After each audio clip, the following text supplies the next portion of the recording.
What's your favourite part of Mary Poppins, Tom? I would say the chimney sweep dance on the roof, Step in Time.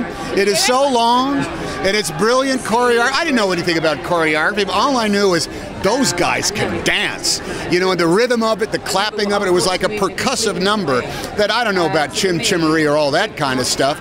But man, Step in Time, that was a rocker. I like that. And much like in some ways the Roald Dahl films, there's a more of a or even the Grimm brothers fairy tales. There's grim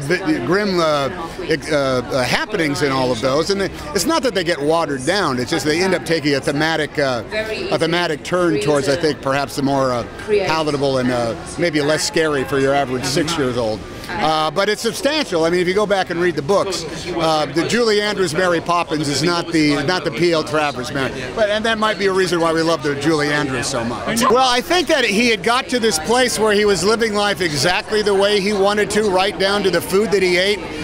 In the Disney Museum, there is a handwritten menu that was his instructions to the cooks that says, "Here's the food I'll eat." And he literally said, "I'll have these things 3 times a week. I'll have Jell-O as dessert with every meal. I only want 1 vegetable. I'll have a salad, and I like corn, nothing else." And it's in that Walt Disney handwriting, you know, with the flourishes and the curlicues on it.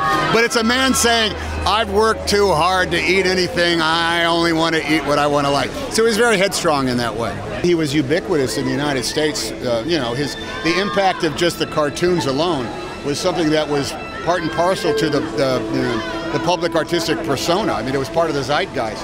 When I was growing up, he was on TV every week, and we watched to see what movies he was going to have on, what new thing in Disneyland was going to come out, and we all waited for the moment in our lives when we would finally have parents that would take us to Disneyland, whether it's 400 miles or 3,000 miles.